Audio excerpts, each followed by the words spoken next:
Good morning students. ನಿನ್ನೆ ನಾವು ವಿದ್ಯುತ್ ಶಕ್ತಿಯ ಬಗ್ಗೆ ಸ್ವಲ್ಪ ಬೇಸಿಕ್ ಕಾನ್ಸೆಪ್ಟ್ ಅನ್ನು ಕಲಿತ್ವಿ ನಾವು ಭೌತಶಾಸ್ತ್ರದಲ್ಲಿ. ನಿನ್ನೆ ನಾನು ವಿದ್ಯುತ್ ವಿಭವಾಂತರ ಮತ್ತು ವಿದ್ಯುತ್ ವಿಭವದ ಬಗ್ಗೆ ಮತ್ತು ಒಂದು ವಿದ್ಯುತ್ ಮಂಡಲದಲ್ಲಿ ಏನೇನು ಯೂಸ್ ಮಾಡ್ತಾರ ಅಂತ ಹೇಳಿದ್ದೆ. ಒಂದು ವಿದ್ಯುತ್ ಮಂಡಲವನ್ನು ತೆಗೆದುಕೊಂಡಾಗ ಅಲ್ಲಿ ಯಾವ ಯಾವ ಉಪಕರಣಗಳು ಇರ್ತಾವೋ ಅಂತ ಹೇಳಿದ್ದೆ.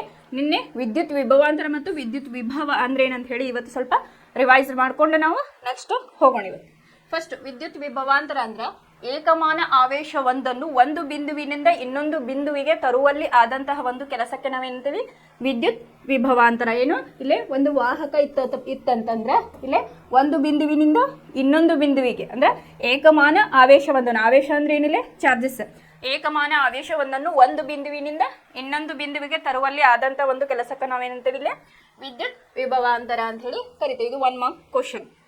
ಇನ್ನ ವಿದ್ಯುತ್ ವಿಭವ ಅಂತಂದ್ರೆ ಏನಂತಂದ್ರೆ ಇಲ್ಲಿ ವಿ ಅಂದ್ರೆ ವಿದ್ಯುತ್, ನಾ ಶಾರ್ಟ್ ಫಾರ್ಮ್ ಒಳಗೆ ಬರ್ದೇನಿಲ್ಲ. ಏಕಮಾನ ಆವೇಶ ಒಂದನ್ನು ಅನಂತದಿಂದ ಒಂದು ನಿರ್ದಿಷ್ಟ ಬಿಂದುವಿಗೆ ತರುವಲ್ಲಿ ಆದಂತಹ ಕೆಲಸ ಅಂತ ಹೇಳ್ಬೋದು. ಇಲ್ಲೇ ಸ್ಟಾರ್ಟಿಂಗ್ ಪಾಯಿಂಟ್ ಇರಲ್ಲ, ಇಲ್ಲಿ ಡೆಫಿನಿಷನ್ಗೆ ಬೇರೆ ರೀತಿ ಇಲ್ಲೇ ಏನಾಗಿರ್ತೈತಿ, ಒಂದು ಅಂತ್ಯದ ಪಾಯಿಂಟ್ ಇರ್ತೈತಿ. ಎಲ್ಲೇ ವಿದ್ಯುತ್ ವಿಭವದಾಗ ಸ್ಟಾರ್ಟಿಂಗ್ ಬಿಂದು ಇಲ್ಲೇ ಇರಂಗಿಲ್ಲ ಅಂತ ಹೇಳಿ ಇಲ್ಲೇ ಏಕಮಾನ ಆವೇಶ ಒಂದನ್ನು ಅನಂತದಿಂದ ಒಂದು ನಿರ್ದಿಷ್ಟ ಬಿಂದುವಿಗೆ ತರುವಲ್ಲಿ ಆದಂಥ ಕೆಲಸಕ್ಕೆ ನಾವೇನಂತೇವಪ್ಪ ಅಂತಂದ್ರೆ ಇದಕ್ಕೆ ವಿದ್ಯುತ್ ವಿಭವ ಅಂತ ಹೇಳಿ ಕರಿತೇವೆ. ಇದು 1 ಮಾರ್ಕ್ಸ್ ಕ್ವಶನ್ ಅಂತ ಹೇಳ್ಬೋದು ನಾವು. ಬರ್ತವೆ ಇವ.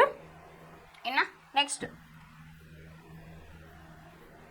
ನಿನ್ನೆ ವಿದ್ಯುತ್ ಮಂಡಲದ ಚಿತ್ರದಲ್ಲಿ ಯಾವ್ಯಾವ ಚಿಹ್ನೆಗಳನ್ನ ಎದಕ್ಕೆ ಯೂಸ್ ಮಾಡ್ತಾರೆ ಅಂತ ಹೇಳಿ ನಿನ್ನೆ ಕ್ಲಾಸ್ ಒಳಗೆ ನಾವು ನೋಡಿದ್ವಿ.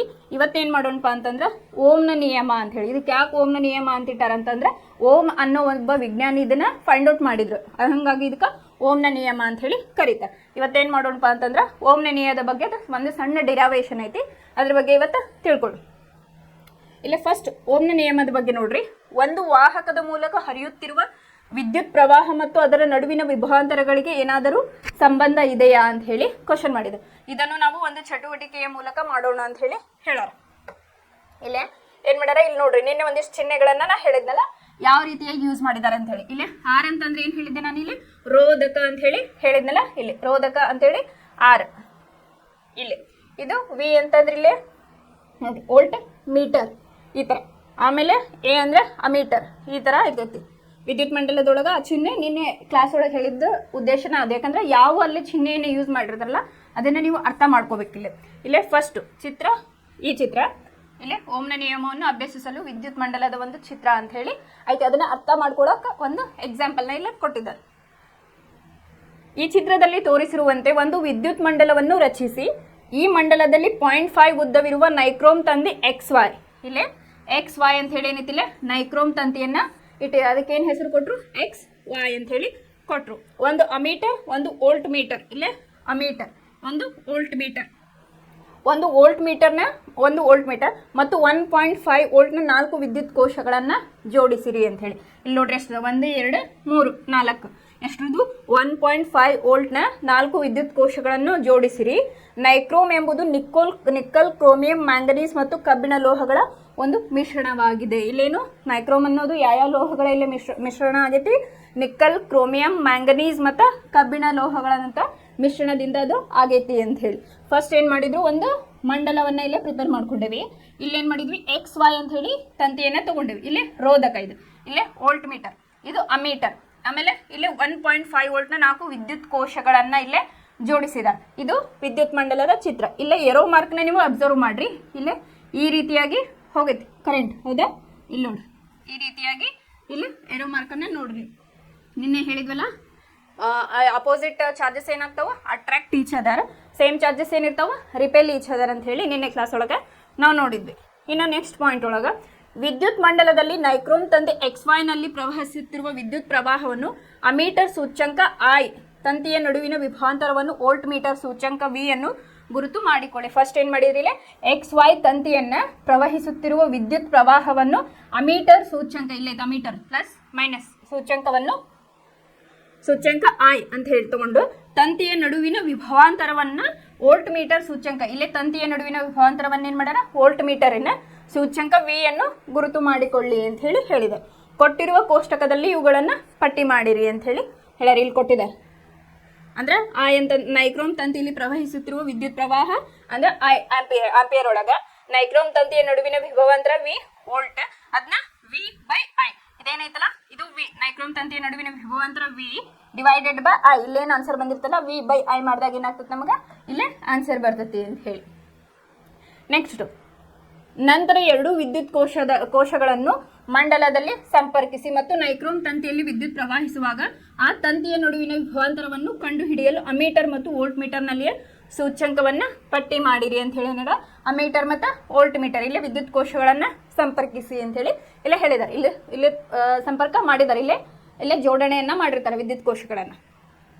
ವಿದ್ಯುತ್ ಮಂಡಲದಲ್ಲಿ 3 ಕೋಶಗಳು ಮತ್ತು 4 ಕೋಶಗಳನ್ನು ಪ್ರತ್ಯೇಕವಾಗಿ ಬಳಸಿ ಮೇಲಿನ ಹಂತಗಳನ್ನು ಪುನರಾವರ್ತಿಸಿ ಅಂತ ಹೇಳಿ ವಿಭವಾಂತರ ವಿ ಮತ್ತು ವಿದ್ಯುತ್ ಪ್ರವಾಹ ಐಗಳ ಪ್ರತಿ ಜೋಡಿಗೂ ವಿ ಬೈ ಐನ ಅನುಪಾತವನ್ನ ಕಂಡುಹಿಡಿಯಿರಿ ಅಂತ ಹೇಳಿ ಇಲ್ಲೇ ಒಂದು ಟ್ಯಾಬ್ಲರ್ ಕಾಲಮ್ ಮಾಡ್ಯಾರ.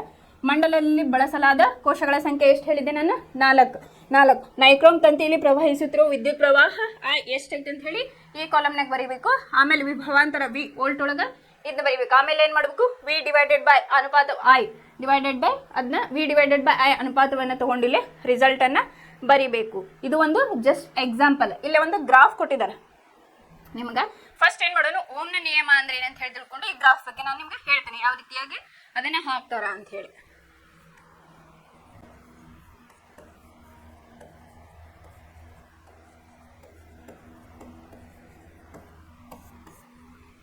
ಇಲ್ಲಿ ಈ ಚಟುವಟಿಕೆಯಲ್ಲಿ ನೀವು ಪ್ರತಿ ಪ್ರಕರಣದಲ್ಲೂ ಸರಿಸುಮಾರು ವಿ ಬೈ ಐನ ಒಂದೇ ಮೌಲ್ಯವನ್ನು ಕಂಡುಕೊಳ್ಳುವಿರಿ. ಆ ಟ್ಯಾಬ್ಲೆಟ್ ಕಾಲಮ್ ಒಳಗೆ ಹೇಳಿದ್ವಲ್ಲ ವಿ ಬೈ ಐನ ಕಂಡುಕೊಳ್ಳುವಿರಿ. ಆದ್ದರಿಂದ ಈ ಚಿತ್ರ ಪ್ರಕಾರ ವಿ ಬೈ ಐ ನಕ್ಷೆಯು ಮೂಲ ಬಿಂದುವಿನ ಮೂಲಕ ಹಾದು ಹೋಗುವ ಒಂದು ಸರಳ ರೇಖೆ ಆಗಿದೆ. ಇಲ್ಲಿ ಒರಿಜಿನ್ ಅಂತ ಹೇಳಿ ಕರೀತಾರೆ. ಏನಾಗೈತಿ? ಇದು ಸ್ಟ್ರೇಟ್ ಲೈನ್ ಹೋಗೈತಿ ಅಂತ ಹೇಳಿ ಹೇಳ್ಯಾರ. ಆದ್ದರಿಂದ ವಿ ಬೈನ ಅನುಪಾತವು ಒಂದು ಸ್ಥಿರಾಂಕವಾಗಿದೆ, ಯಾಕಂದ್ರೆ ಇದು ಕಾನ್ಸ್ಟಂಟ್ ವ್ಯಾಲ್ಯೂ ಆಗೈತೆ. ಅದಕ್ಕೊಂದು ನಾನು ಒಂದು ಎಕ್ಸಾಂಪಲ್ ಕೊಟ್ಟು ಹೇಳ್ತೇನೆ ಆಮೇಲೆ ಯಾವ ರೀತಿಯಾಗಿ ಸ್ಥಿರಾಂಕ ಒಂದು ನಂಬರ್ ಇರ್ತೈತಿ ಅಂತ ಹೇಳಿ. ಇದನ್ನ ಯಾರು ಕಂಡು ಹಿಡಿದ್ರು ಅಂತ ಹೇಳಿದೇನೆ? George Simon ಓಮನು. ಅವ್ರ ಹೆಸರೇನು? ಇಲ್ಲೇ ಇವರು 1827ರಲ್ಲಿ ಜರ್ಮನಿಯ ಭೌತ ವಿಜ್ಞಾನಿ ಜಾರ್ಜ್ ಸೈಮನ್ ಓಮನು 1787ರಿಂದ 1854ರಲ್ಲಿ ಕಂಡು ಹಿಡಿದ್ರು. ಯಾವುದೇ ಒಂದು ಲೋಹದ ತಂತಿಯ ಮೂಲಕ ಹರಿಯುವ ವಿದ್ಯುತ್ ಪ್ರವಾಹ ಐ ಏನು ಐ ಯಾವುದೇ ಒಂದು ಲೋಹದೊಳಗ ವಿದ್ಯುತ್ ಪ್ರವಾಹ ಏನಾಗ್ತದಲ್ಲ ಅದನ್ನ ಏನ್ ಮಾಡಿದ್ರು, ಇದು ಒಂದು ಲೋಹ ಅಂತ ಕೊಡ್ರಿ. ಇಲ್ಲೇ ಇದು ಒಂದು ಲೋಹ, ಇಲ್ಲೇ ವಿದ್ಯುತ್ ಪ್ರವಾಹ ಹರಿಯಾಕತ್ತೈತಪ್ಪ ಅಂತಂದ್ರೆ ಅದನ್ನ ಐ ಅಂತ ಹೇಳಿ ಕನ್ಸಿಡರ್ ಮಾಡಬೇಕು ಅಂತ ಹೇಳಿ ಹೇಳಿದ್ದಾರೆ. ಇದು ಒಂದು ಲೋಹದಾಗ ಏನ್ ವಿದ್ಯುತ್ ಪ್ರವಾಹ ಇಲ್ಲೇ ನಿನ್ನೆ ಹೇಳಿದ್ನಲ್ಲಿ ಇದ್ರೊಳಗ ಒಂದು ಲೋಹದೊಳಗ ಪರಮಾಣುಗಳು ಇರ್ತಾವ, ಅವು ಒತ್ತೊತ್ತಾಗಿ ಇರ್ತಾವ. ಅದಕ್ಕೆ ಬಾಹ್ಯಬಲ ಪ್ರಯೋಗವಾದಾಗ ಏನಾಗ್ತಪ್ಪ ಅಂತಂದ್ರೆ ಎಲೆಕ್ಟ್ರಾನ್ಸ್ಗಳು ಮೂವ್ ಆಗ್ತಾ ಇರ್ತಾವು ಅಂತ ಹೇಳಿದೆ. ಇಲ್ಲಿ ಏನಾಗ್ತಪ್ಪ ಅಂತಂದ್ರೆ ಆ ಲೋಹದೊಳಗೆ ಏನು ವಿದ್ಯುತ್ ಹರಿತೈತಲ್ಲ ಬ್ಯಾಟ್ರಿ ಮೂಲಕ ಇಲ್ಲೇನು ಜೋಡಣೆ ಮಾಡಿರ್ತೇವಲ್ಲ ನಾವು ಅದನ್ನ ಐ ಅಂತ ಹೇಳಿ ತಗೊಳ್ರಿ. ಮತ್ತು ಅದರ ತುದಿಗಳ ನಡುವಿನ ವಿಭವಾಂತರಗಳಿರುವ ಪರಸ್ಪರ ಸಂಬಂಧವನ್ನು ಕಂಡು ಹಿಡಿದರು. ಅವುಗಳ ನಡುವೆ ವಿಭವಾಂತರ ಏನಿರ್ತೈತಲ್ಲ ಅದರ ಸಂಬಂಧವನ್ನ ಈ ವಿಜ್ಞಾನಿ ಕಂಡು ಹಿಡಿದ್ರು ಅಂತ ಹೇಳಿ. ಸ್ಥಿರವಾದ ತಾಪಮಾನದಲ್ಲಿ ವಿದ್ಯುತ್ ಮಂಡಲದಲ್ಲಿನ ಲೋಹದ ತಂತಿಯ ನಡುವಿನ ವಿಭವಾಂತರ ವಿಯು ಅದರ ಮೂಲಕ ಹರಿಯುವ ವಿದ್ಯುತ್ ಪ್ರವಾಹಕ್ಕೆ ನೇರ ಅನುಪಾತದಲ್ಲಿರುತ್ತದೆ ಅಂತ ಹೇಳಿ. ಏನಿಲ್ಲ, ಒಂದು ಸ್ಥಿರವಾದ ಟೆಂಪರೇಚರ್ ತಾಪಮಾನದಲ್ಲಿ ವಿದ್ಯುತ್ ಮಂಡಲದಲ್ಲಿ ಲೋಹದ ತಂತಿಯ ವಿಭವಾಂತರ ಅಂದ್ರೆ ವಿಯು ಅದರ ಮೂಲಕ ಹರಿಯುವ ವಿದ್ಯುತ್ ಪ್ರವಾಹಕ್ಕೆ ಏನಾಗಿರ್ತೈತಿ, ಇದು ಡೈರೆಕ್ಟ್ಲಿ ಪ್ರಪೋರ್ಷನಲ್ ಅಂತ ಹೇಳಿ ಕರಿತೀವಿ, ಅಥವಾ ನೇರ ಅನುಪಾತದಲ್ಲಿ ಇರ್ತೈತಿ ಅಂತ ಹೇಳನ್ನು ಅನುಪಾತದಲ್ಲಿ ಇರ್ತದೆ. ಇದನ್ನು ಓಮ್ನ ನಿಯಮ ಅಂತ ಹೇಳಿ ಕರೀತಾರೆ. ಇದನ್ನ ನಿಮ್ಗೆ 5 ಮಾರ್ಕ್ಸ್ಗೂ ಕೇಳ್ಬೋದು. ಓಮ್ನ ನಿಯಮ ಎಂದರೇನು ವಿತ್ ಗ್ರಾಫ್ ಅದನ್ನ ಎಕ್ಸ್ಪ್ಲೇನ್ ಮಾಡ್ರಿ ಅಂತ ಹೇಳ್ಬೋದು, ಅಥವಾ 2 ಮಾರ್ಕ್ಸಿಗೆ ಓಮ್ನ ನಿಯಮ ಎಂದರೇನು ಅಂತ ಹೇಳಿ ಕೇಳ್ಬೋದು. ನೀವೇನ್ ಮಾಡ್ಬೇಕಪ್ಪ ಓಮ್ನ ನಿಯಮ ಅಂತಂದ್ರೆ 1827ರಲ್ಲಿ ಒಬ್ಬ ಜರ್ಮನ್ ವಿಜ್ಞಾನಿ ಏನ್ ಮಾಡಿದ್ರು, ಜರ್ಮನಿಯ ಭೌತ ವಿಜ್ಞಾನಿ ಜಾರ್ಜ್ ಸೈಮನ್ ಓಮನು ಇದನ್ನ ಕಂಡು ಹಿಡಿದ್ರು. ಇಲ್ಲೇನಾಯ್ತಪ್ಪ ಅಂದ್ರೆ ಯಾವುದೇ ಒಂದು ಲೋಹದ ತಂತಿಯ ಮೂಲಕ ಹರಿಯುವ ವಿದ್ಯುತ್ ಪ್ರವಾಹ ಐ ಮತ್ತು ಅದರ ತುದಿಗಳ ನಡುವಿನ ವಿಭವಾಂತರಗಳಿರುವ ಪರಸ್ಪರ ಸಂಬಂಧವನ್ನು ಕಂಡು ಹಿಡಿದರು. ಸ್ಥಿರವಾದ ತಾಪಮಾನದಲ್ಲಿ ವಿದ್ಯುತ್ ಮಂಡಲದಲ್ಲಿ ಲೋಹದ ತಂತಿಯ ನಡುವಿನ ವಿಭವಾಂತರ ವಿಯು ಅದರ ಮೂಲಕ ಹರಿಯುವ ವಿದ್ಯುತ್ ಪ್ರವಾಹಕ್ಕೆ ನೇರ ಅನುಪಾತದಲ್ಲಿರುತ್ತದೆ. ಇದನ್ನು ಓಮ್ನ ನಿಯಮ ಅಂತ ಹೇಳಿ ಕರೀತಾರ ಅಂತ ಹೇಳಿ ಬರಿಬೇಕು. ಇದೊಂದು ಸ್ಮಾಲ್ ಡಿರೈವೇಶನ್ ಐತಿ, ಇದನ್ನ ಬಿಡಿಸೋಣ.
ಇಲ್ಲಿ ಒಂದು ಸ್ಮಾಲ್ ಡೆರಿವೇಶನ್ ಓಮ್ನ ನಿಯಮದ ಪ್ರಕಾರ ಇಲ್ಲೇ ಹೇಳಿದ್ದಾರೆ. ಹೆಂಗದು ಇಲ್ಲೇ ಹೇಳಿದಾರಲ್ಲ, ಒಂದು ಸ್ಥಿರವಾದ ತಾಪಮಾನದಲ್ಲಿ ವಿದ್ಯುತ್ ಮಂಡಲದಿಂದ ಲೋಹದ ತಂತಿಯ ನಡುವಿನ ವಿಭವಾಂತರ ವಿಯು ಅದರ ಮೂಲಕ ಹರಿಯುವ ವಿದ್ಯುತ್ ಪ್ರವಾಹಕ್ಕೆ ನೇರ ಅನುಪಾತದಲ್ಲಿರುತ್ತದೆ. ಇದನ್ನು ಓಮ್ನ ನೇರ ಅನುಪಾತದಲ್ಲಿ ಅಂತಂದ್ರೆ ಈ ಚಿಹ್ನೆಯನ್ನ ಸೂಚಿಸ್ತಾರೆ. V is directly proportional to I ಅಂತ ಹೇಳಿ ಹೇಳಿದ್ದಾರೆ. ಇಲ್ಲಿ ಐ ಅಂತಂದ್ರೆ ಏನಿಲ್ಲ, ವಿದ್ಯುತ್ ಇಲ್ಲಿ ಒಂದು ಲೋಹದ ತಂತಿ ವಿದ್ಯುತ್ ಪ್ರವಾಹ ಅಂತ ಹೇಳಿ ಇಲ್ಲಿ ತಗೋಬಹುದು. V is directly proportional to I ಅಂತ ಹೇಳಿ. ಇಲ್ಲಿ ಒಂದು ಏನು ಹೇಳಿದ್ರಿಲ್ಲ, ಇಲ್ಲಿ ಒಂದು ಮೂಲ ಬಿಂದುವಿನ ಮೂಲಕ ಹಾದು ಹೋಗುವ ಒಂದು ಸರಳ ರೇಖೆಯು ಇಲ್ಲಿ ವಿ ಬೈ ಐನ ಅನುಪಾತವು ಒಂದು ಸ್ಥಿರಾಂಕವಾಗಿದೆ ಅಂತ ಹೇಳಿ. ಅಂದ್ರೆ ಸ್ಥಿರಾಂಕ ಅಂದ್ರೆ ಏನಪ್ಪಾ ಅಂತಂದ್ರೆ ಇಲ್ಲಿ ಕಾನ್ಸ್ಟೆಂಟ್ ಅಂತಂದ್ರ ವಿ ಬೈ ಐ ಏನೈತಲ್ಲ, ಇದು ವಿ ಬೈ ಏನಾಗಿದ್ದು ಇದನ್ನ ಸ್ಥಿರಾಂಕವನ್ನ ಎದರಿಂದ ಸೂಚನೆ ಮಾಡಿದಾರಪ್ಪ ಅಂತಂದ್ರೆ ಇದು ಒಂದು ಕಾನ್ಸ್ಟೆಂಟ್ ಅಂತ ಹೇಳಿ ಇಲ್ಲೇ ತಗೋಬೇಕು. ಇಲ್ಲೇ ಅಥವಾ ಇಲ್ಲೇ ವಿನ ತಗೊಳ್ರಿ. ಇಲ್ಲೇ ಅಕಾರ್ಡಿಂಗ್ ಟು ಮ್ಯಾಥ್ಸ್ ಏನಾಗ್ತೈತಿ, ವಿ ಈ ಕಡೆ ಬಂತಪ್ಪ ಅಂತಂದ್ರೆ ಇಲ್ಲೇ ಆ ಇಂಟು ಆರ್, ಇಲ್ಲೇ ಸ್ಥಿರಾಂಕವನ್ನ ಆರ್ ಅಂತ ಹೇಳಿ ತಗೊಂಡ್ವಿ ನಾವು. ಅಂದ್ರೆ ಸ್ಥಿರಾಂಕ ಅಂತ ಇದ್ರ ಮಾಡೋ ಅಂದ್ರೆ ಅದನ್ನ ಬರೆಯೋ ಬದಲಿಲ್ಲ ಆರ್ ಅಂತ ತಗೊಂಡ್ವಿ. ಇಲ್ಲಿ ವಿ ಈ ಕಡೆ ಇಟ್ಟು ಅಂದ್ರೆ ಆ ಈ ಕಡೆ ಬರ್ತೈತಿ, ಆ ಇಂಟು ಆರ್. ಇದು ಇಕ್ವೇಶನ್ ನಂಬರ್ 2. ನೆಕ್ಸ್ಟ್ ಇಲ್ಲಿ R equal to V by ಆರ್ನ ಈ ಕಡೆ ತಗೊಂಡ್ರಿ ಅಂದ್ರೆ ಏನಾಗ್ತೈತಿ, ವಿ ಬೈ ಐ ಆಯ್ತು. ಇಲ್ಲ ಗೊತ್ತಾಯ್ತಾ? ಈ ಓಮ್ನ ನಿಯಮ ನಾ ಏನು ಹೇಳಿದೆ ಸೆಂಟೆನ್ಸ್ ಅದಕ್ಕಿದು ಪೂರಕವಾಗೈತಿ ಅಂತ ಹೇಳಿ. ಇನ್ನು ಓಮ್ನ ಒಂದು ಚಿಹ್ನೆಯಿಂದ ಸೂಚಿಸ್ತಾರೆ. ಅದು ಯಾವ ರೀತಿಯಾಗಿರ್ತದಪ್ಪ ಅಂದ್ರೆ ಹಿಂಗೆ, ಇದಕ್ಕೆ ಏನಂತಾರಪ್ಪ ಅಂತಂದ್ರೆ ಓಮ್ನ ಈ ರೀತಿಯಾದ ಒಂದು ಚಿಹ್ನೆಯಿಂದ ಸೂಚಿಸ್ತಾರೆ. ಇನ್ನು ಒನ್ ಓಮ್ ಅಂದ್ರೆ ಏನಪ್ಪಾ ಅಂತಂದ್ರೆ 1 ವೋಲ್ಟ್ ಡಿವೈಡೆಡ್ ಬೈ 1 ಆಂಪಿಯರ್ ಅಂತ ಹೇಳಿ ಕರೀತಾರೆ. ಏನಿಲ್ಲ 1 volt divided by 1 ampere because of equation 2 ಅಂತ ಹೇಳಿ ನಾ ಇಲ್ಲೇ ಬರೋದಪ್ಪ. ಏನಪ್ಪಾ ಅಂದ್ರೆ ಇಕ್ವೇಶನ್ 2 ಏನೈತಿಲ್ಲ, V equal to I into R. I equal to I ಕಡೆ ತಗೊಂಡ್ರಿ ಅಂದ್ರೆ ಏನಾಗತ್ತಿ, ವಿ ಬೈ ಆರ್. ಇದು ಇಕ್ವೇಶನ್ 4. ಫಸ್ಟ್ ಏನ್ ಮಾಡಿದ್ವಿ, ಇದು V is directly proportional to I ಅಂತ ಹೇಳಿ ತಗೊಂಡ್ವಿ. V by I equal to ಇದು ಒಂದು ಕಾನ್ಸ್ಟೆಂಟ್ ಇರ್ತೈತಿ, ಅದಕ್ಕೆ ಸ್ಥಿರಾಂಕವನ್ನ ಆರ್ ಅಂತ ಹೇಳಿ ತಗೊಂಡ್ವಿ. ಆರ್ ಈಕ್ವಲ್ ಟು ವಿ ಇಲ್ಲ R equal to I into R ಅಂತ ಹೇಳಿ.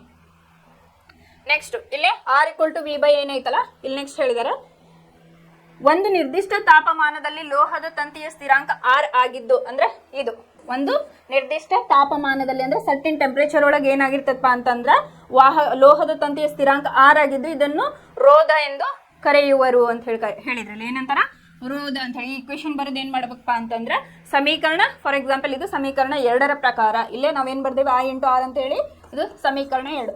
ಈ ಸಮೀಕರಣ 2ರ ಪ್ರಕಾರ ಒಂದು ನಿರ್ದಿಷ್ಟ ತಾಪಮಾನದಲ್ಲಿ ಲೋಹದ ತಂತಿಯ ಸ್ಥಿರಾಂಕ ಆರ್ ಆಗಿರುತ್ತದೆ, ಇದನ್ನ ರೋಧ ಎಂದು ಕರೆಯುವರು ಅಂತ ಹೇಳಿ. ಇದು ವಾಹಕದ ಗುಣವಾಗಿದ್ದು ವಾಹಕದಲ್ಲಿ ಪ್ರವಹಿಸುವ ಆವೇಶಗಳ ಪ್ರವಾಹವನ್ನ ರೋಧಿಸುತ್ತದೆ. ಅಂದ್ರೆ ಇದು ಒಂದು ವಾಹಕದ ಗುಣವಾಗಿದ್ದು ಇದು ವಾಹಕದಲ್ಲಿ ಪ್ರವಹಿಸುವ ಆವೇಶಗಳ ಪ್ರವಾಹವನ್ನು, ಆವೇಶಗಳಂದ್ರೆ ಚಾರ್ಜಸ್ ಏನಲ್ಲಿ ಹೋಗ್ತಾವಲ್ಲ, ಫ್ಲೋ ಆಗ್ತಾವಲ್ಲ, ಅದರ ಪ್ರಭಾವವನ್ನು ವಿರೋಧಿಸುತ್ತದೆ. ರೋಧದ SI ಏಕಮಾನವು ಓಮ್. ನಾ ಹೇಳಿದ್ನಲ್ಲ ರೋಧದ ಇದು ಯಾವ್ದ್ರದ್ದು, ಇದು ರೋಧದ SI ಏಕಮಾನ ಅಂತ ಹೇಳಿ ಕರೀತಾರೆ. ಅದನ್ನ ಈ ಚಿಹ್ನೆಯಿಂದ ಸೂಚಿಸ್ತಾರೆ. ಇದನ್ನು ಗ್ರೀಕ್ ಅಕ್ಷರವಾದ ಓಮ್ನಿಂದ ಗುರುತಿಸಲು ಓಮ್ ನಿಯಮದ ಪ್ರಕಾರ ಆರ್ ಈಕ್ವಲ್ ಟು ಏನಾಯ್ತು, ವಿ ಬೈ ಐ ಆಯ್ತು. ನೆಕ್ಸ್ಟ್ ಯಾವುದೇ ವಾಹಕದ 2 ತುದಿಗಳ ನಡುವಿನ ವಿಭವಾಂತರ 1 ವೋಲ್ಟ್ ಆಗಿದ್ದು, ಯಾವುದೇ ಇಲ್ಲಿ ವಾಹಕದ ಎರಡು ತುದಿಗಳ, ಇಲ್ಲೊಂದು ವಾಹಕವನ್ನ ತಗೊಂಡ್ವಿ ಅಂದ್ರೆ ಅದರ ತುದಿಗಳ ನಡುವಿನ ವಿಭವಾಂತರವನ್ನ ಇಲ್ಲೇ ಏನ್ ಮಾಡ್ಯಾರ 1 ವೋಲ್ಟ್ ಆಗಿದ್ದು ಮತ್ತು ಅದರ ಮೂಲಕ 1 ಆಂಪಿಯರ್ ವಿದ್ಯುತ್ ಪ್ರವಹಿಸಿದಾಗ ಏನು ಇಲ್ಲಿ ಒಂದು ವಾಹಕದ 2 ತುದಿಗಳ ನಡುವಿನ ವಿಭವಾಂತರವು 1 ವೋಲ್ಟ್ ಆಗಿದ್ದು ಮತ್ತು ಅದರ ಮೂಲಕ 1 ಆಂಪಿಯರ್ ವಿದ್ಯುತ್ ಪ್ರವಹಿಸಿದಾಗ ಆ ವಾಹಕದ ರೋಧ ಆರ್ 1 ಓಮ್ ಆಗಿರುತ್ತದೆ ಅಂತ ಹೇಳಿ. ಇಲ್ಲೇ ಏನು ಹೇಳಿದ್ರು ಅವರು, ಒಂದು ಸ್ಥಿರಾಂಕವಾಗಿರ್ತತಿ ಅಂತ ಹೇಳಿದ್ರೆ ಇಲ್ಲೇನಾಯ್ತು, ಇಲ್ಲೇ 1 ಓಮ್ ಆಗಿರುತ್ತದೆ ಅಂತ ಹೇಳಿ. 1 ಓಮ್ ಈಕ್ವಲ್ ಟು ನಾ ಏನು ಹೇಳಿದೆ, 1 ವೋಲ್ಟ್ ಡಿವೈಡೆಡ್ ಬೈ 1 ಆಂಪಿಯರ್ ಅಂತ ಹೇಳಿ ಇಲ್ಲಿ. ಹಾಗೂ ಸಮೀಕರಣ ಯಾವ್ದಿದು 11.5 ಅಂತ ಹೇಳಿದ್ದಾರೆ. ಅಂದ್ರೆ ಇಕ್ವೇಶನ್ ನಂಬರ್ 2 ನಾ ಇದು ಹೇಳಿದ್ನಲ್ಲ ಅದ್ರ ಪ್ರಕಾರ ಏನಾಯ್ತಪ್ಪ ಅಂತಂದ್ರೆ I equal to V divided by R ಅಂತ ಹೇಳಿಲ್ಲೇ ನಮಗೆ ಗೊತ್ತಾಯ್ತು. ಇದು ಓಮ್ನ ನಿಯಮ. ಇನ್ನು ಸಮೀಕರಣ 4 ಅಂದ್ರೆ ಇದು ಅಥವಾ ಇದನ್ನ ತಗೊಳ್ರಿ, ಇದನ್ನ ನಾವು 4 ಅಂತ ಇಲ್ಲಿ ಹಾಕಿನಿ. ಸಮೀಕರಣ I equal to V by R ಐತಲ್ಲ, ಇದರ ಸ್ವಾಭಾವಿಕವಾಗಿ ಯಾವುದೇ ಒಂದು ರೋಧಕದ ಮೂಲಕ ಪ್ರವಹಿಸುವ ವಿದ್ಯುತ್ ಪ್ರವಾಹವು ಅದಕ್ಕೆ ಅದರ ರೋಧಕ ವಿಲೋಮ ಅನುಪಾತದಲ್ಲಿರುತ್ತದೆ ಅಂತಂದ್ರೆ ಇಲ್ಲಿ ಇದು V is directly proportional to ಆಯ್ತು. ಅಕಾರ್ಡಿಂಗ್ ಟು ಇಕ್ವೇಶನ್ ನಂಬರ್ 4 ಪ್ರಕಾರ ಏನಾಯ್ತಪ್ಪ ಅಂತಂದ್ರ ಯಾವುದೇ ಒಂದು ರೋಧಕದ ಮೂಲಕ ಪ್ರವಹಿಸುವ ವಿದ್ಯುತ್ ಪ್ರವಾಹವು ಅದರ ರೋಧಕ್ಕೆ ವಿಲೋಮ ಅನುಪಾತವನ್ನು ಹೊಂದಿರುತ್ತದೆ. ಈ ರೋಧವನ್ನು ದ್ವಿಗುಣಗೊಳಿಸಿದರೆ ವಿದ್ಯುತ್ ಪ್ರವಾಹದ ದರವು ಅರ್ಧದಷ್ಟಾಗುತ್ತದೆ ಅಂತ ಹೇಳಿ ಇಲ್ಲಿ. ಅನೇಕ ಪ್ರಾಯೋಗಿಕ ಸಂದರ್ಭಗಳಲ್ಲಿ ವಿದ್ಯುತ್ ಮಂಡಲದಲ್ಲಿ ವಿದ್ಯುತ್ ಪ್ರವಾಹವನ್ನು ಹೆಚ್ಚಿಸುವುದು ಮತ್ತು ಕಡಿಮೆಗೊಳಿಸುವುದು ಅವಶ್ಯಕವಾಗಿದೆ. ಕೆಲವೊಂದು ಪ್ರಾಯೋಗಿಕ ಸಂದರ್ಭದಲ್ಲಿ ಇಲ್ಲಿ ವಿದ್ಯುತ್ ಪ್ರವಾಹವನ್ನು ಹೆಚ್ಚಿಗೆ ಮಾಡೋದು ಮತ್ತು ಕಡಿಮೆ ಮಾಡೋದು ಇಲ್ಲಿ ಮಾಡಬೇಕಾಗ್ತತಿ ಅಂತ ಹೇಳಿ. ವಿದ್ಯುತ್ ವಿಭವಾಂತರದ ಮೂಲವನ್ನು ಬದಲಾಯಿಸದೆ ವಿದ್ಯುತ್ ಪ್ರವಾಹವನ್ನು ನಿಯಂತ್ರಿಸಲು ಉಪಯೋಗಿಸುವ ಘಟಕವನ್ನು ಬದಲಾಯಿಸಬಹುದಾದ ರೋಧ ಅಂತ ಹೇಳಿ ಹೇಳಿದ್ದಾರೆ. ಇಲ್ಲಿ ನೋಡಿ ಯಾವುದಿದು ರೋಧ, ಇದು ಬದಲಾಯಿಸಬಹುದಾದ ರೋಧ ಅಂತ ಹೇಳಿ ಹೇಳಿದ್ದಾರೆ. ಅಂತಂದ್ರೆ ಏನಪ್ಪಾ ಅಂತಂದ್ರೆ ಇಲ್ಲಿ ವಿದ್ಯುತ್ ವಿಭವಾಂತರದ ಮೂಲವನ್ನು ಬದಲಾಯಿಸದೆ, ವಿದ್ಯುತ್ ವಿಭವಾಂತರದ ಏನ್ ಮಾಡೋ ಅದರ ಮೂಲವನ್ನು ಬದಲಾಯಿಸದೆ ವಿದ್ಯುತ್ ಪ್ರವಾಹವನ್ನು ನಿಯಂತ್ರಿಸಲು, ಅದನ್ನ ವಿದ್ಯುತ್ ಏನ್ ಹೋಗ್ತಿರ್ತದಲ್ಲ ಫ್ಲೋ ಅದನ್ನು ಕಂಟ್ರೋಲ್ ಮಾಡಾಕ ಅಲ್ಲಿ ಉಪಯೋಗಿಸುವ ಘಟಕವನ್ನು ಬದಲಾಯಿಸಬಹುದಾದ ರೋಧ ಅಂತ ಹೇಳಿ ಕರೀತಾರೆ, ಅಥವಾ ವೇರಿಯಬಲ್ ರೆಸಿಸ್ಟೆನ್ಸ್ ಅಂತ ಹೇಳಿ ಕರೀತಾರೆ. ನಿನ್ನೆ ಚಿಹ್ನೆ ಒಳಗೆ ನೋಡಿದ್ವಿ, ಅದನ್ನ ಬದಲಾಯಿಸಬಹುದಾದ ರೋಧ ಅಂತ ಹೇಳಿ ತೋರಿಸಿದ್ರು. ವಿದ್ಯುತ್ ಮಂಡಲದಲ್ಲಿ ಅನೇಕ ಬಾರಿ ರೋಧವನ್ನು ಬದಲಾಯಿಸಲು ರಿಯೋಸ್ಟ್ಯಾಟ್ ಎಂಬ ಸಾಧನವನ್ನ ಬಳಸಲಾಗುತ್ತದೆ. ಇದನ್ನು ಕೂಡ ನಿನ್ನೆ ಕ್ಲಾಸ್ ಒಳಗೆ ನಾವು ನೋಡಿದ್ವಿ. ಹೆಂಗಪ್ಪ ಅಂತಂದ್ರೆ ಇದನ್ನ ವಿದ್ಯುತ್ ಮಂಡಲದಲ್ಲಿ ರೋಧವನ್ನು ಬದಲಾಯಿಸಕ ರಿಯೋಸ್ಟಾಟ್ ಅನ್ನೋ ಒಂದು ಉಪಕರಣವನ್ನ ಇಲ್ಲಿ ಬಳಸ್ತಾರ. ಈಗ ನಾವು ಕೆಳಗಿನ ಚಟುವಟಿಕೆ ಎಂಬ ಸಹಾಯದಿಂದ ವಾಹಕದ ವಿದ್ಯುತ್ ರೋಧವನ್ನು ಅಧ್ಯಯನ ಮಾಡೋಣ ಅಂತ ಹೇಳಿ ಹೇಳಿದೆ. ನಿನ್ನೆ ಒಂದಿಷ್ಟು ನಾನು ಚಿಹ್ನೆಗಳನ್ನ ಹೇಳಿದ್ನಲ್ಲ ಎಲ್ಲೆಲ್ಲಿ ಉಪಯೋಗ ಆಗ್ತಾವಂತ ಹೇಳಿ ಇಲ್ಲಿ ಆರ್ ಅನ್ನೋದನ್ನ ಯೂಸ್ ಮಾಡಿದ್ರು. ಆಮೇಲೆ ಈ ವಿದ್ಯುತ್ ಮಂಡಲದೊಳಗ ವೋಲ್ಟ್ ಮೀಟರ್ ಮತ್ತೆ ಮೀಟರ್ನ ಯೂಸ್ ಮಾಡಿದ್ದಾರೆ. ಆಮೇಲೆ ಶೆಲ್ಸ್ ಅದನ್ನು ಕೂಡ ಇಲ್ಲೇ ಯೂಸ್ ಮಾಡಿದ್ದಾರೆ. ಹಾಗಾಗಿ ಈ ಚಿಹ್ನೆಗಳು ಗೊತ್ತಿತ್ತಪ್ಪ ಅಂತಂದ್ರೆ ನಿಮಗೆ ಅದನ್ನ ಯಾವ್ದ್ಯಾವ್ದು ಏನು ಸೂಚಿಸ್ತತಿ ಅಂತ ಹೇಳಿ ಗೊತ್ತಾಗ್ತತಿ.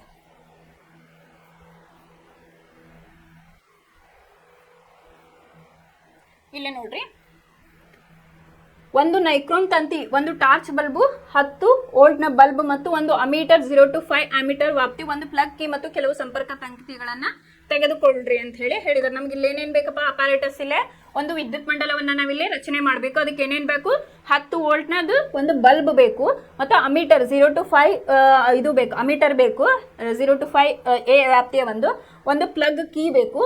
ಮತ್ತು ಇದನ್ನ ಏನ್ ಮಾಡಬೇಕು, ಜೋಡಣೆಯನ್ನ ಮಾಡ್ಬೇಕು. ಇದಕ್ಕೆ ನಮಗೆ ನೈಕ್ರೋಮ್ ತಂತಿ ಬೇಕು. ಹಾಗಾಗಿ ಇಲ್ಲಿ ಏನ್ ಮಾಡ್ಯಾರ, ಇದು ನೈಕ್ರೋಮ್ ತಂತಿ, 10 ವೋಲ್ಟ್ ಬಲ್ಬ್, ಇದು ಟಾರ್ಚ್ ಬಲ್ಬ್, ಇದು XY ಅಂತ ಹೇಳಿ ತಗೊಂಡಿದ್ದಾರೆ. ಇದನ್ನ ಶೆಲ್ಸ್, ಇದು ಕೆಲ್ವಿನ್ ಅಂತ ಹೇಳಿ ಕರಿತೇನೆ. ಅಂತರ XY ನಲ್ಲಿ ನೈಕ್ರೋಮ್ ತಂತಿಯನ್ನ ಜೋಡಿಸಿರಿ. ಇಲ್ಲೇ X ಮತ್ತು Y ಅಲ್ಲಿ ಏನ್ ಮಾಡ್ಯಾರ, ಈ ನೈಕ್ರೋಮ್ ತಂತಿಯನ್ನ ಜೋಡಣೆ ಮಾಡಬೇಕು ಅಂತ ಹೇಳಿ ತಂತಿಯನ್ನು ಜೋಡಿಸಿ ಮಂಡಲವನ್ನ ಪೂರ್ಣಗೊಳಿಸಿರಿ ಅಂತ ಹೇಳಿ ಐತಿ. ಇಲ್ಲಿ ಏನ್ ಮಾಡ್ಯಾರ, ಇಲ್ಲಿ ಗ್ಯಾಪ್ ಕೊಟ್ಟಾರಲ್ಲ, ಅಮೀಟರ್ ಬಾಜುಕ XY ಈ ನೈಕ್ರೋಮ್ ತಂತಿ ಏನ್ ತಗೊಂಡಲ್ಲ ಇದಕ್ಕೆ ಜೋಡಣೆಯನ್ನ ಮಾಡಬೇಕು. ಆಮೇಲೆ ಕೀಯನ್ನು ಪ್ಲಗ್ ನಲ್ಲಿ ಸೇರಿಸಿ, ಕೀಯನ್ನು ಏನ್ ಮಾಡಬೇಕು, ಪ್ಲಗ್ ಒಳಗೆ ಸೇರಿಸಿ ಅಮೀಟರ್ನ ಸೂಚ್ಯಂಕವನ್ನು ಗುರುತು ಮಾಡಿಕೊಳ್ಳಿ. ಅಮೀಟರ್ ಯಾವ್ದಿದೆ ಎ, ಅದನ್ನೇನ್ ಮಾಡಬೇಕು, ಮಾರ್ಕನ್ನ ಮಾಡ್ಕೋಬೇಕು. ಪ್ಲಗ್ ನಿಂದ ಕೀಯನ್ನು ಬೇರ್ಪಡಿಸಿರಿ, ಪ್ಲಗ್ ನಿಂದ ಏನ್ ಮಾಡಬೇಕು, ಕೀಯನ್ನ ಬೇರ್ಪಡಿಸಬೇಕು. ಇಲ್ಲೇ ಸೂಚನೆ ಅಂತ ಹೇಳ್ಕೊಟ್ಟ, ಯಾವಾಗಲೂ ವಿದ್ಯುತ್ ಮಂಡಲದಲ್ಲಿ ವಿದ್ಯುತ್ ಪ್ರವಾಹವನ್ನು ಅಳತೆ ಮಾಡಿದ ನಂತರ ಪ್ಲಗ್ ನಿಂದ ಕೀಯನ್ನ ಬೇರ್ಪಡಿಸಬೇಕು ಅಂತ ಹೇಳಿ ಹೇಳಿದ್ದಾರೆ. ನೈಕ್ರೋಮ್ ತಂತಿಯ ಸ್ಥಾನದಲ್ಲಿನ ಅಂತರ XY ನಲ್ಲಿ ಟಾರ್ಚ್ ಬಲ್ಬ್ ಅನ್ನು ಮಂಡಲದಲ್ಲಿ ಜೋಡಿಸಬೇಕು. ಇಲ್ಲೇ XY ಐತಲ್ಲ, ಇಲ್ಲೇ ಇದರ ಅಂತರದಲ್ಲಿ ಏನ್ ಮಾಡ್ಬೇಕಪ್ಪ ಅಂತಂದ್ರೆ ಒಂದು ಟಾರ್ಚ್ ಬಲ್ಬ್ ಅನ್ನ ಇಲ್ಲಿ ಜೋಡಣೆಯನ್ನ ಮಾಡಬೇಕು. ಇಲ್ಲಿ ಅಮೀಟರ್ನ ಸೂಚ್ಯಂಕವನ್ನು ಅಳೆಯುವುದರಿಂದ ಟಾರ್ಚ್ ಬಲ್ಬ್ ಮೂಲಕ ಪ್ರವಹಿಸುವ ವಿದ್ಯುತ್ ಪ್ರವಾಹವನ್ನು ಕಂಡು ಹಿಡಿಯಿರಿ. ಇಲ್ಲಿ ಬಲ್ಬ್ ಹಾಕಿ ಏನ್ ಮಾಡ್ಬೇಕಲ್ಲ, ವಿದ್ಯುತ್ ಪ್ರವಾಹ ಅಂತಂದ್ರೆ ಏನಾಗ್ತತಿ, ಬಲ್ಬ್ ಆನ್ ಆಗ್ತತಿ. ಇಲ್ಲಿ ಅದನ್ನ ಅಂತರ XY ನಲ್ಲಿ 10 ವೋಲ್ಟ್ ಬಲ್ಬ್ ನೊಂದಿಗೆ ಮೇಲಿನ ಹಂತವನ್ನು ರಿಪೀಟ್ ಮಾಡ್ರಿ ಅಂತ ಹೇಳಿದ್ದಾರೆ. ಇನ್ನು ನೆಕ್ಸ್ಟ್ ಈ ಚಟುವಟಿಕೆಯಿಂದ ನಮ್ಗೆ ಏನ್ ಗೊತ್ತಾಗ್ತಪ್ಪ ಅಂತಂದ್ರೆ, ಬೇರೆ ಬೇರೆ ವಸ್ತುಗಳಲ್ಲಿ ವಿದ್ಯುತ್ ಪ್ರವಾಹ ಕೂಡ ಬೇರೆ ಬೇರೆ ಆಗಿರುತ್ತದೆ. ಅಂದ್ರೆ ಏನಾಗಿರ್ತೈತಿ, ಬೇರೆ ಬೇರೆ ವಸ್ತುಗಳನ್ನ ನೀವೇನಿಲ್ಲಿ ಜೋಡಣೆ ಮಾಡ್ತಿರ್ತಲ್ಲ ಅದರ ವಿದ್ಯುತ್ ಪ್ರವಾಹ ಕೂಡ ಬೇರೆ ಆಗಿರ್ತೈತಿ ಅಂತ ಹೇಳಿ ಗೊತ್ತಾಯ್ತು. ಅವು ಏಕೆ ಬೇರೆ ಆಗಿರ್ತಾವ ಅಂತ ಹೇಳಿ ರೀಸನ್ ನ ಫೈಂಡ್ ಔಟ್ ಮಾಡಿ. ಇಲ್ಲ, ಕೆಲವು ವಸ್ತುಗಳು ವಿದ್ಯುತ್ ಪ್ರವಾಹದ ಹರಿವಿಗೆ ಸುಲಭ ಮಾರ್ಗವನ್ನು ನೀಡುತ್ತವೆ. ಕೆಲವು ವಸ್ತುಗಳು ಏನ್ ಮಾಡ್ತಾವಪ್ಪ ಅಂದ್ರೆ ಈಸಿಯಾಗಿ ಎಲೆಕ್ಟ್ರಿಕ್ ಕರೆಂಟ್ ಇಲ್ಲಿ ಫ್ಲೋ ಆಗಿ ಹೋಗ್ತಿರ್ತೈತಿ. ಅವು ಏನ್ ಮಾಡ್ತಾವೆ, ಈಸಿಯಾಗಿ ಸುಲಭ ಮಾರ್ಗವನ್ನ ನೀಡುತ್ತವೆ. ಆದರೆ ಇತರೆ ವಸ್ತುಗಳ ಹರಿವಿಗೆ ರೋಧವನ್ನ ಒಡ್ಡುತ್ತವೆ. ಅಂದ್ರೆ ಕೆಲವೊಂದು ಈಸಿಯಾಗಿ ಫ್ಲೋ ಆಗಕ್ಕೆ ಅವಕಾಶ ಮಾಡಿಕೊಡ್ತಾವೆ, ಕೆಲವೊಂದು ಮಾಡೋದಿಲ್ಲ ಅಂತ ಹೇಳಿ. ವಿದ್ಯುತ್ ಮಂಡಲದಲ್ಲಿ ಎಲೆಕ್ಟ್ರಾನ್ಗಳ ಚಲನೆಯು ವಿದ್ಯುತ್ ಪ್ರವಾಹವನ್ನು ಉಂಟು ಮಾಡುತ್ತದೆ. ನಿನ್ನೆ ಹೇಳಿದ್ನಲ್ಲ, ಒಂದು ಲೋಹದೊಳಗೆ ಏನಾಗಿರ್ತದಪ್ಪ ಅಂತಂದ್ರೆ ಎಲೆಕ್ಟ್ರಾನ್ಗಳು ಇರ್ತಾವ, ಇಲ್ಲಿ ಪರಮಾಣುಗಳು ಇರ್ತಾವ, ಇವು ಒತ್ತೊತ್ತಾಗಿರ್ತಾವ. ಇದು ಏನಾಗಬೇಕು, ಈಗ ಎಲೆಕ್ಟ್ರಾನ್ಗಳು ಮೂವ್ ಆಗ್ಬೇಕಂತಂದ್ರೆ ಏನ್ ಬೇಕು, ಇಲ್ಲಿ ಎಕ್ಸ್ಟರ್ನಲ್ ಸಪೋರ್ಟ್ ನಮಗೆ ಬೇಕು. ಇಲ್ಲೇನಾಗಿತ್ತು ಅಂತಂದ್ರೆ ಎಲೆಕ್ಟ್ರಾನ್ಗಳು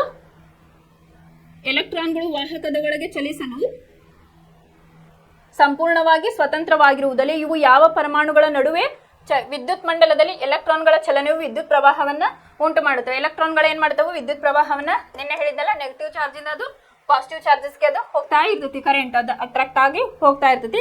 ಎಲೆಕ್ಟ್ರಾನ್ಗಳ ಚಲನೆಯು ವಿದ್ಯುತ್ ಪ್ರವಾಹವನ್ನು ಉಂಟು ಮಾಡುತ್ತದೆ. ಆದಾಗ್ಯೂ ಎಲೆಕ್ಟ್ರಾನ್ಗಳು ವಾಹಕದೊಳಗೆ ಚಲಿಸಲು ಸಂಪೂರ್ಣವಾಗಿ ಸ್ವತಂತ್ರವಾಗಿರುವುದಿಲ್ಲ. ಏನಾಗಿರ್ತವು? ಒತ್ತೊತ್ತಾಗಿ ಇರ್ತವು. ಇವು ಯಾವ ಪರಮಾಣುಗಳ ನಡುವೆ ಚಲಿಸುತ್ತವೆಯೋ ಅವುಗಳ ಆಕರ್ಷಣೆಯಿಂದ ನಿಯಂತ್ರಿತಗೊಳ್ಳುತ್ತವೆ. ಅಲ್ಲಿ ಯಾವ ಪರಮಾಣುಗಳು ಚಲಿಸ್ತಿರ್ತಾವಲ್ಲ ಅದರ ಆಕರ್ಷಣೆ ಮೇಲೆ ಇವು ಡಿಪೆಂಡ್ ಆಗಿರ್ತಾವು ಅಂತ ಹೇಳಿ. ಹೀಗಾಗಿ ವಾಹಕದ ಮೂಲಕ ಎಲೆಕ್ಟ್ರಾನ್ಗಳ ಪ್ರವಾಹವು ಅದರ ರೋಧದಿಂದಾಗಿ ಕುಂಠಿತವಾಗುತ್ತದೆ. ಇಟ್ ಡಿಪೆಂಡ್ಸ್ ಆನ್ ರೋಧ ಅಂತ ಹೇಳಿ ಹೇಳ್ತಾರೆ. ಒಂದು ನಿರ್ದಿಷ್ಟ ಗಾತ್ರದ ವಸ್ತುವು ಕಡಿಮೆ ರೋಧವನ್ನು ಒದಗಿಸಿದರೆ ಅದು ಉತ್ತಮ ವಾಹಕವಾಗಿದೆ. ಅಂದ್ರೆ ಒಂದು ನಿರ್ದಿಷ್ಟ ಗಾತ್ರದ ವಸ್ತುವು ಕಡಿಮೆ ರೋಧವನ್ನು ಒದಗಿಸಿದರೆ ಅದನ್ನ ಉತ್ತಮ ವಾಹಕ ಅಂತ ಹೇಳಿ ಕರೀತಾವ. ಒಂದು ವಾಹಕವು ಗಣನೀಯವಾದ ರೋಧವನ್ನು ಹೊಂದಿದ್ದರೆ ಅದನ್ನು ರೋಧಕ ಅಂತ ಹೇಳಿ ಕರೀತಾರೆ. ಇಲ್ಲೇನಪ್ಪಾ ಅಂತಂದ್ರೆ ಒಂದು ನಿರ್ದಿಷ್ಟ ಗಾತ್ರದ ವಸ್ತುವು ಕಡಿಮೆ ರೋಧವನ್ನು ಒದಗಿಸಿದರೆ ಅದಕ್ಕೇನಂತಾರೆ? ಉತ್ತಮ ವಾಹಕವಾಗಿದೆ ಅಂತ ಹೇಳಿ ಹೇಳ್ತಾರೆ. ಒಂದು ವಾಹಕವು ಗಣನೀಯವಾದ ರೋಧವನ್ನು ಹೊಂದಿದ್ದರೆ ಅದನ್ನ ರೋಧಕ ಅಂತ ಹೇಳಿ ಕರೆಯುತ್ತಾರೆ. ಹೆಚ್ಚಿನ ರೋಧವನ್ನು ಒಡ್ಡುವ ಒಂದೇ ಗಾತ್ರದ ವಸ್ತುವು ದುರ್ಬಲ ವಾಹಕವಾಗಿದೆ. ಇಲ್ಲ 3 ಸೆಂಟೆನ್ಸ್ ಬಂದು ಅಬ್ಸರ್ವ್ ಮಾಡ್ರಿ. ಫಸ್ಟ್ನೇಗ ಒಂದು ಉತ್ತಮ ವಾಹಕವಾಗಿದೆ, ಆಮೇಲೆ ರೋಧಕ ಅಂದ್ರೇನು, ಆಮೇಲೆ ಹೆಚ್ಚಿನ ರೋಧವನ್ನು ಒಡ್ಡುವ ಒಂದೇ ಗಾತ್ರದ ವಸ್ತುವು ಇಲ್ಲೇ ದುರ್ಬಲ ವಾಹಕವಾಗಿದೆ. ಅದೇ ಗಾತ್ರದ ಒಂದು ಅವಾಹಕವು ಇನ್ನೂ ಹೆಚ್ಚಿನ ರೋಧವನ್ನ ಇಲ್ಲಿ ಒಡ್ಡುತ್ತದೆ ಅಂತ ಹೇಳಿ ಹೇಳಿದ್ದಾರೆ. ಇದಿಷ್ಟು ಏನಪ್ಪಾ ಅಂತಂದ್ರೆ ಓಮ್ನ ನಿಯಮದ ಬಗ್ಗೆ ಆಯ್ತು. ಇಲ್ಲೇ ನೋಡ್ರಿ ಒಂದು ಗ್ರಾಫ್ ಅನ್ನ ಕೊಟ್ಟಿದ್ದಾರೆ. ಏನು V/I ಬಗ್ಗೆ ನಾವು ಏನು ಹೇಳಿದ್ವಲ್ಲ, ಈಗ ಇಲ್ಲೇನ್ ಮಾಡಿದಾರೆ? ಒಂದು ಸಿಂಪಲ್ ಗ್ರಾಫ್ ಅನ್ನ ಕೊಟ್ಟಿದ್ದಾರೆ. ಇದನ್ನ ಯಾವ ರೀತಿ ಅಂತ ಹೇಳಿ ಹೇಳ್ತೀನಿ.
ಇಲ್ಲೇ ಒಂದು ಗ್ರಾಫ್ ಅನ್ನ ಕೊಟ್ಟಿದ್ದಾರೆ. ಜಸ್ಟ್ ನಾನು ರಫ್ ಡಯಾಗ್ರಾಮ್ ಅನ್ನ ಹಾಕಿದ್ದೀನಿ ನಿಮ್ಗೆ ಎಕ್ಸ್ಪ್ಲೇನ್ ಮಾಡಕ್ಕಂತ ಹೇಳಿ. ಇಲ್ಲೇನು ಮಾಡಿದಾರಪ್ಪ? ವಿದ್ಯುತ್ ಪ್ರವಾಹವನ್ನ ಎ ಅದನ್ನ ಏನ್ ಮಾಡ್ತಾರೆ? ಎ ಇಂದ ಸೂಚನೆ ಮಾಡಿದ್ದಾರೆ. ಇಲ್ಲೇ ವಿಭವಾಂತರವನ್ನ ವಿ ಅಂತ ಹೇಳಿ ಇಲ್ಲಿ ಸೂಚನೆಯನ್ನ ಮಾಡಿದ್ದೀವಿ. ಇಲ್ಲೇ ನೋಡ್ರಿ ನೈಕ್ರೋಮ್ ತಂತಿ V/I ನಕ್ಷೆ ಅಂತ ಹೇಳಿ. ಇಲ್ಲೇ V/V ವರ್ಸಸ್ I ನಕ್ಷೆ. ಇದು ಯಾವುದು? ವಿಭವಾಂತರ ವರ್ಸಸ್ ವಿದ್ಯುತ್ ಪ್ರವಾಹ ಅಂತ ಹೇಳಿ ನಾವಿಲ್ಲೇ ಕರಿತೇವೆ. ಸರಳ ರೇಖಾ ನಕ್ಷೆಯು ತಂತಿಯಲ್ಲಿ ವಿದ್ಯುತ್ ಪ್ರವಾಹ ಹೆಚ್ಚಳವಾದಂತೆ ತಂತಿಯ ನಡುವಿನ ವಿಭವಾಂತರವು ರೇಖಾತ್ಮಕವಾಗಿ ಹೆಚ್ಚಾಗುತ್ತದೆ ಅಂತ ಹೇಳಿ ಹೇಳಿದ್ದಾರೆ. ಇದೆಂಬುದನ್ನು ತೋರಿಸುತ್ತದೆ. ಇದು ಓಮ್ನ ನಿಯಮ ಅಂತ ಹೇಳಿ ಹೇಳಿದ್ದಾರೆ. ಇಲ್ಲಿ ನೋಡ್ರಿ ವಿದ್ಯುತ್ ಪ್ರವಾಹ ಇದು ಏನೈತಲ್ಲ, ಫಸ್ಟ್ ಏನ್ ಮಾಡ್ಯಾರ? 0.1, 0.2, 0.3, 0.4 ಅಂತ ಹೇಳಿ ತಗೊಂಡಾರ. ಈ 0.1 ಒಳಗೆ ಏನ್ ಮಾಡಿದಾರಪ್ಪ ಇಲ್ಲಿ ಅಂತಂದ್ರ ಒಂದಿಲ್ಲೇ ವಿಭವಾಂತರ ಎಷ್ಟೈತಿ? 0.4 ಅಂತ ಹೇಳಿ ಇಮ್ಯಾಜಿನ್ ಮಾಡ್ಕೊಡ್ರಿ. ಜಸ್ಟ್ 0.4 ಐತಿ ಅಂತ ಹೇಳಿ. ನೆಕ್ಸ್ಟ್ ಏನ್ ಮಾಡ್ಯಾರ? ಇಲ್ಲಿ 0.6 ಅಥವಾ 0.8 ಇದನ್ನ ಹಿಂಗ ಈ ರೀತಿಯಾಗಿ ಅದಕ್ಕೆ ಆ ಒಂದು ವಿದ್ಯುತ್ ಪ್ರವಾಹದೊಳಗೆ ಎಷ್ಟೆಷ್ಟು ನಮಗೂ ವಿಭವಾಂತರ ಬಂದೈತಲ್ಲ ಅದನ್ನ ಗ್ರಾಫ್ ಮೂಲಕ ಇಲ್ಲ ಸೂಚನೆಯನ್ನೇ ಮಾಡಿದಾಗ ಏನಾಯ್ತಪ್ಪ ಅಂತಂದ್ರೆ ಇಲ್ಲೇ ವರ್ಜಿನ್ ಥ್ರೂ ನಮಗೊಂದು ಲೈನ್ ಹೋಯ್ತು. ಇದಕ್ಕೇನಂತಾರಪ್ಪ ಅಂತಂದ್ರೆ ಓಮ್ನ ನಿಯಮ ಅಂತ ಹೇಳಿ ಕರೀತಾರೆ. ಇಲ್ಲಿ ಏನ್ ಮಾಡಿದ್ರೆ ಸಿಂಪಲ್ ಒಂದು ಗ್ರಾಫ್ ತಗೊಂಡು ಏನ್ ಮಾಡಿದ್ರೆ ಇಲ್ಲಿ ವಿದ್ಯುತ್ ಪ್ರವಾಹ ಏನೈತಲ್ಲ ಅದು 0.1, 0.2, 0.1, 0.2 ಟ್ಯಾಬ್ಯುಲರ್ ಕಾಲಮ್ ಒಳಗೂ ನೀವು ಹಾಕೋಬಹುದು. ಅದನ್ನ ಒಂದು ಎಕ್ಸಾಂಪಲ್ ನ ತೋರಿಸ್ತಾನೆ. ಇಲ್ಲೇ ವಿದ್ಯುತ್ ಪ್ರವಾಹವನ್ನ 0.1 ಎಷ್ಟೈತಿ, 0.2, 0.3, 0.4 ಈ ತರ ತಗೊಂಡಾರ. ಅದಕ್ಕೆ ನಮ್ದು ವಿಭವಾಂತರ ಎಷ್ಟೈತಿ ಅಂತ ಹೇಳಿ ಗ್ರಾಫ್ ಒಳಗೆ ಮಾರ್ಕ್ ಮಾಡ್ಕೊಂಡಾಗ ಏನಾಗ್ತಪ್ಪ ಅಂದ್ರೆ ಇದು ಒಂದು ಸ್ಟ್ರೇಟ್ ಲೈನ್ ಮೂಲಕ ಇಲ್ಲೇ ಹೋಗ್ತತಿ. 0 ಇಂದ ಇಲ್ಲಿ ಏನ್ ಮಾಡ್ತಪ್ಪ ಅಂದ್ರೆ ಸ್ಟ್ರೇಟ್ ಲೈನ್ ಮೂಲಕ ಹೋಗ್ತತಿ. ಇದನ್ನ ಇನ್ನೊಂದು ಸ್ಮಾಲ್ ಎಕ್ಸಾಂಪಲ್ ತಗೊಂಡು ನಾನು ಹೇಳ್ಕೊಡ್ತೇನೆ.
ಜಸ್ಟ್ ನಾನು ರಫ್ ಡಯಾಗ್ರಾಮ್ ನಿಮ್ಗೆ ಅರ್ಥ ಆಗ್ಲಿ ಅಂತ ಹೇಳಿ ಹೇಳಿದೆ ಓಮ್ ನಿಯಮವನ್ನ.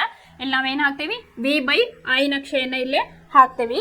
ಹಾಕಿದಾಗ ಏನಾಗ್ತದಪ್ಪ ಅಂತಂದ್ರೆ ಇಲ್ಲೇ ಇದನ್ನ ಆಂಪಿಯರ್ ಅನ್ನ ಏನ್ ಮಾಡೋಣ ಇಲ್ಲಪ್ಪ ಅಂತಂದ್ರೆ I ಇಲ್ಲೇನ್ ಮಾಡೋಣಪ್ಪ ಅಂತಂದ್ರೆ 1 ಇಲ್ಲೇ 0.5 ಇಂದ ನಮಗಿಲ್ಲೇ ಸ್ಟಾರ್ಟ್ ಆಗೈತಿ. ಇಲ್ಲಿ ನಾನು ಏನು ತಗೊಂಡೇನಿ, ಇಲ್ಲಿ ಆಂಪಿಯರ್ 0.5 1A 2A ಮತ್ತು 4A ಅಂತ ಹೇಳಿ ತಗೊಂಡೇನಿ. ಇನ್ನು ವೋಲ್ಟ್ ವಿಭವಾಂತರವನ್ನು ನಾನು ಏನು ಮಾಡೀನಿ, ಈಗ ಫಾರ್ 2 4 8 16 ಬಂದೈತೆ ಅಂತ ಹೇಳಿ ನಾವು ತಗೊಳ್ಳೇನಿ. ಇಮ್ಯಾಜಿನ್ ಮಾಡ್ಕೊಳ್ಳೋಣ.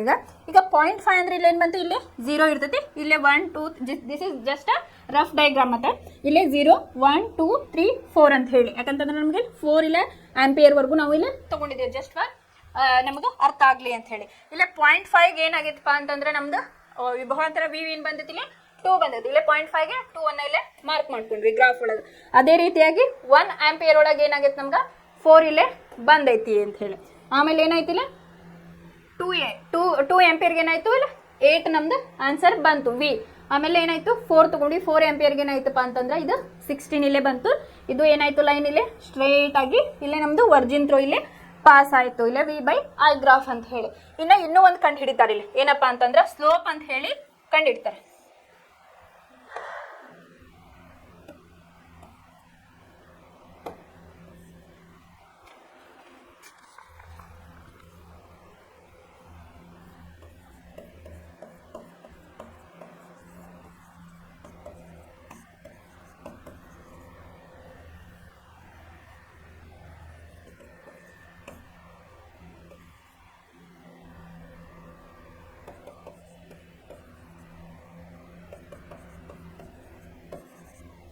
ಇಲ್ಲಿ ಈ ಗ್ರಾಫ್ ಒಳಗೆ ಸ್ಲೋಪ್ ಅಂತ ಹೇಳಿ ಕಂಡಿಡ್ತಾರಪ್ಪ. ಹೆಂಗಂತಂದ್ರೆ ಈ ಬಿಂದು ಅಥವಾ ಈ ಬಿಂದು ತಗೊಂಡಾಗ ನಿಮಗೆ ಸ್ಲೋಪ್ ಅಂದ್ರೆ ಏನಂತ ಹೇಳಿ ತಿಳ್ಕೊರಿ. ಫಸ್ಟ್ ಎತ್ತರ ಬೈ ಓಟ ಅಂತ ಹೇಳಿ ಕರೀತಾರೆ ಸ್ಲೋಪ್ ಅಂದ್ರೆ. ಇದು ಹೈಯರ್ ಕ್ಲಾಸಸ್ಗೆ ನೀವು ಏನು PUC ಹೋಗ್ತಾರಲ್ಲ, ಫಿಸಿಕಲ್ ಇದು ತಗೋತಿರಲ್ಲ ನೀವು ಫಿಸಿಕ್ಸ್, ಅಲ್ಲಿ ಇದು ಜಾಸ್ತಿ ಗ್ರಾಫ್ಗಳನ್ನು ನೀವು ಹಾಕ್ತೀರಿ, ಅಲ್ಲಿ ನಿಮ್ಗೆ ಇನ್ನೂ ಈಸಿಯಾಗಿ ಗೊತ್ತಾಗ್ತೈತಿ. ಸ್ಲೋಪ್ ಅಂದ್ರೆ ಏನಪ್ಪಾ ಅಂತಂದ್ರೆ ಎತ್ತರ ಡಿವೈಡೆಡ್ ಬೈ ಓಟ ಅಂತ ಹೇಳಿ ಕರೀತಾರೆ.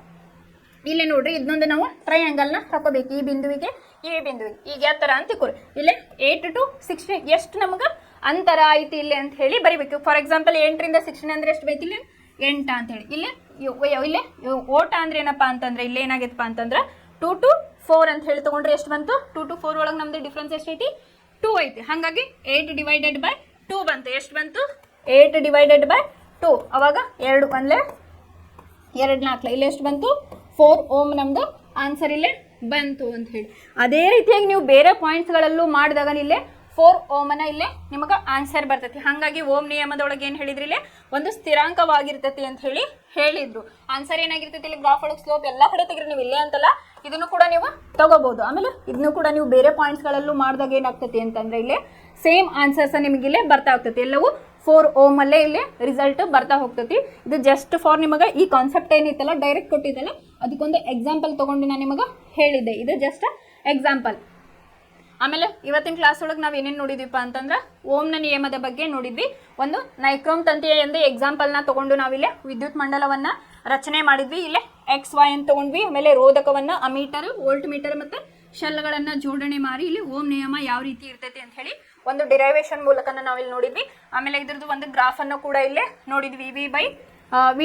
V ವರ್ಸಸ್ I ಅಂತ ಹೇಳಿನೂ ಕರೀತಾರೆ, ಅಥವಾ V/I ನಕ್ಷೆಯನ್ನು ಕೂಡ ನೋಡಿದ್ವಿ. ಇಲ್ಲಿ ರೋಧ ಅಂದ್ರೆ ಏನಂತ ಕಲ್ತ್ವಿ, ಆಮೇಲೆ ರೋಧಕ ಅಂದ್ರೆ ಏನಂತ ಕಲ್ತ್ವಿ. ಇಲ್ಲಿ V is directly proportional to I ಅಂತ ಹೇಳಿ ಒಂದು ವರ್ಡ್ ಬಂತು. ಆಮೇಲೆ ನೆಕ್ಸ್ಟ್ ಇದನ್ನ ಯಾರು ಕಂಡುಹಿಡಿದ್ರು, ಓಮನ್ನ ವಿಜ್ಞಾನಿ ಕಂಡುಹಿಡಿದಕ್ಕೆ ಇದನ್ನ ಓಮ್ನ ನಿಯಮ ಅಂತ ಹೇಳಿ ಕರೀತಾರೆ. ಓಮನ್ನ ಈ ಚಿಹ್ನೆಯಿಂದ ಸೂಚನೆಯನ್ನ ಮಾಡ್ತಾರೆ. ನಿಮಗೆ ಕ್ವಶನ್ ಏನು ಬರ್ತೈತಪ್ಪ ಅಂತಂದ್ರೆ ಓಮ್ನ ನಿಯಮವನ್ನು ವ್ಯಾಖ್ಯಾನಿಸಿರಿ ಅಂತಂದ್ರೆ 2 ಮಾರ್ಕ್ಸ್, ವಿತ್ ಎಕ್ಸ್ಪ್ಲನೇಷನ್ ಕೇಳಿದ್ರಂದ್ರೆ 5 ಮಾರ್ಕ್ಸ್ ಇದನ್ನ ಕೇಳ್ತಾರೆ. ಇದಿಷ್ಟು ಓಮ್ನ ನಿಯಮ. ಇನ್ನು ನೆಕ್ಸ್ಟ್ ನಾಳೆ ಕ್ಲಾಸ್ ಒಳಗೆ ಏನು ಮಾಡೋಣಪ್ಪ ಅಂತಂದ್ರೆ ಒಂದು ವಾಹಕದ ರೋಧವು ಅವಲಂಬಿಸಿರುವ ಅಂಶಗಳು ಯಾವುವು ಅಂತ ಹೇಳಿ ನೆಕ್ಸ್ಟ್ ಕಾನ್ಸೆಪ್ಟ್ ಐತಿ. ಒಂದು ವಾಹಕ ರೋಧ ಯಾವ್ಯಾವ ಇದ್ರ ಮೇಲೆ ಡಿಪೆಂಡ್ ಐತಿ, ಅದರೊಂದಿಷ್ಟು ಕೆಲವು ಅಂಶಗಳದವು. ಅದನ್ನ ನಾಳೆ ಕ್ಲಾಸ್ ಒಳಗೆ ನಾವು ಡಿಸ್ಕಷನ್ ಮಾಡೋಣ. ನಾಳೆ ಕ್ಲಾಸ್ ಒಳಗೆ ಏನು ಮಾಡೋಣಪ್ಪ ಅಂದ್ರೆ ವಾಹಕ ರೋಧವು ಅವಲಂಬಿಸುವ ಒಂದು ಅಂಶಗಳನ್ನ ಡಿಸ್ಕಷನ್ ಮಾಡೋಣ. ಧನ್ಯವಾದ.